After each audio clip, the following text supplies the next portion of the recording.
Oh, my name is Kevin, and this is the Operation Bohica podcast. And tonight, I'm going to talk about something that's been on my mind, especially because of the New York Jets and how they have started 0-3 in the 2025 season. And in particular, yes, the defense has been trash. But there is something that I do want to talk about that's been on my mind, and that is Ahmed Sauce Gardner. And I'm thinking to myself, is Ahmed Sauce Gardner him or not? Yes, in his first two seasons, he was consensus uh, AP Pro Bowler, one of at that time only two players to ever accomplish that feat. The other one being Lawrence Taylor, and everybody knows who Lawrence Taylor is and what he accomplished. Also, Micah Parsons, now of the Green Bay Packers, Micah Parsons accomplished that as well. So Sauce Gardner is in elite company as far as that goes, to be an all pro in his first two seasons. Having said that, unfortunately, through no fault of his own, well, somewhat his own fault, but through other circumstances, the New York Jets have not been able to make the playoffs. The New York Jets have not been able to field together a winning team. And now the Jets are going on 15 years without making the playoffs. And part of that has been the defense overall. But I want to look at Sauce Gardner in particular. And there is one stat uh, to me that is particularly concerning when it comes to Ahmed Sauce Gardner. And that stat is this: after three seasons in the National Football League, Sauce Gardner has three interceptions. That's right. He only has three interceptions in his entire career. Now, when you get drafted by the New York Jets, especially with you being a first round pick, especially with you being the fourth pick overall, I believe it was the 2022 NFL draft, which was, um, I believe, the second draft under Robert Saleh.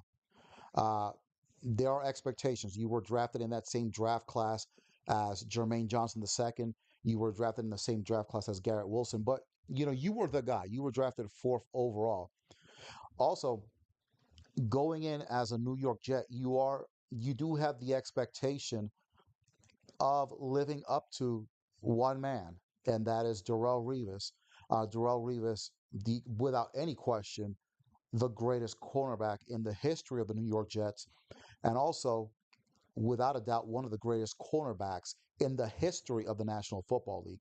Many a fan will say that if they were picking their uh, top two cornerbacks, as far as if they wanted to build their all-time NFL team, you would probably have Deion Sanders on one side and Darrell Revis on the other side. And I'm sure there's fans that will pick a variety of other cornerbacks, but in my opinion, that would probably be the top two cornerbacks that I would have. Having said that, let's take a look at some stats here as far as the interceptions go, and I'll get deeper into some other aspects as well. After three seasons in the NFL, Darrell Revis, 14 interceptions. Richard Sherman had 20 interceptions in his first three seasons. Patrick Peterson had 12 interceptions in his first three seasons. Now let's go with some of the old school guys. Champ Bailey in his after three seasons, 13 interceptions. Hall of Famer. Rod Woodson, Hall of Famer. For after his first three seasons, he had 8 interceptions. You look at Darrell Green, who played for the Washington Redskins, not the Commanders, the Washington Redskins. Darrell Green, after his first three seasons, 9 interceptions. Let's go to Aaron Glenn, who, as it stands now, is still the second best cornerback in the history of the New York Jets. Aaron Glenn, after his first three seasons, 5 interceptions. Hall of Famer Mel Blount had 6 interceptions after his first three seasons. And I'm not trying to hear that it was the 70s or blah, blah, blah. I'm just, these are the facts. These are the stats. This is it. Lester Hayes, for all my old school Oakland Raiders fans, Lester Hayes had 12 interceptions in his first 3 seasons in the NFL.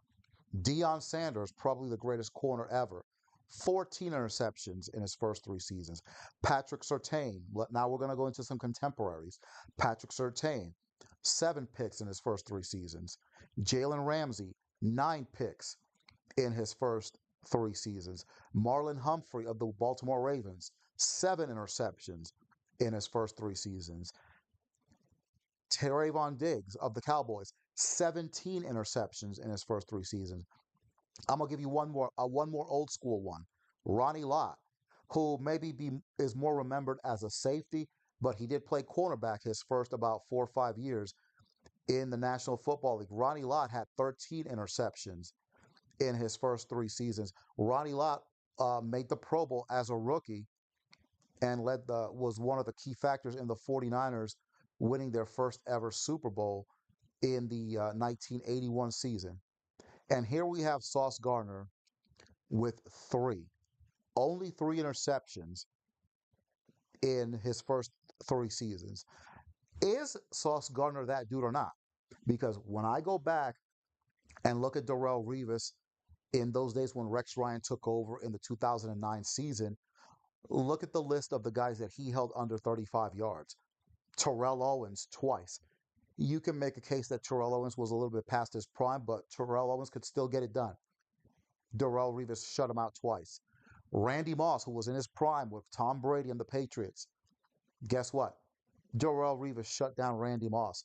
Marquise Colston, a very good wide receiver for the New Orleans Saints, who ended up winning the Super Bowl that year. Darrelle Revis shut him down. Steve Smith, who's probably and should be a Hall of Famer, he got shut down. Reggie Wayne. I don't know if Reggie Wayne is in the Hall of Fame, but he should be for the Indianapolis Colts. Darrelle Revis held him under 35 yards.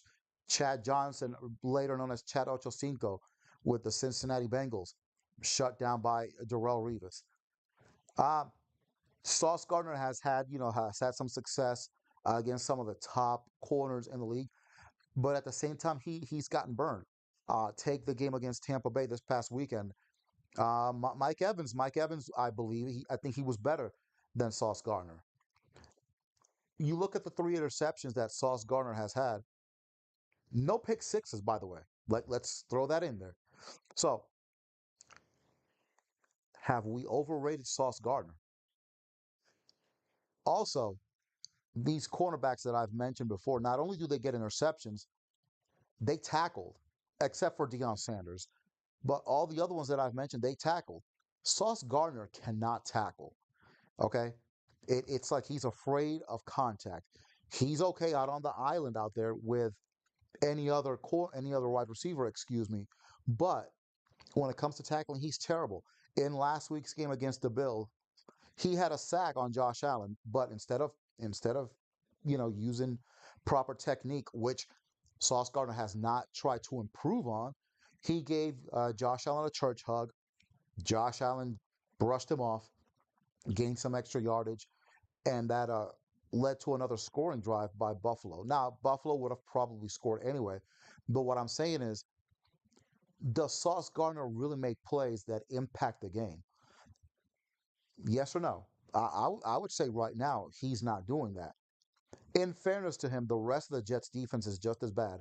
They don't create fumbles. Well, they create fumbles. I'm sorry, they do create fumbles.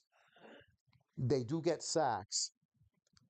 They force the quarterback or the running back to fumble the ball. But the problem is nobody on the Jets defense ever recovers. They don't. They don't. They don't create turnovers. They don't. They don't create interceptions. And Sauce, as the leader of the secondary, should be at the forefront. But he doesn't get interceptions. Yes, he'll bat the ball down, or he'll disrupt the pass, which is good. But when it comes to getting interceptions, no. Sauce Gardner doesn't make plays that really change the momentum of the game. Okay, give me one memorable uh, play where he stripped a running back of the ball, or he stripped a wide receiver of the ball, and the Jets defense recovered. I don't hear anything. So that's what I'm thinking when I'm looking at Sauce Gardner. Is he really that dude? Is he ever going to, now in his fourth season, is he going to step up and try to be at that level of a Darrell Revis or even a Mel Blount or a Lester Hayes or a Deion Sanders, or I mean all these other cornerbacks that I've mentioned. Look at their interception total and look at Sauce Gardner. And I know that there's going to be a lot of people defending Sauce Gardner, and I understand that. But you also have to look at, impact plays. You can go on with footage of Darrell Revis and his impact plays, Deion Sanders and his impact plays. Jalen Ramsey has made impact plays.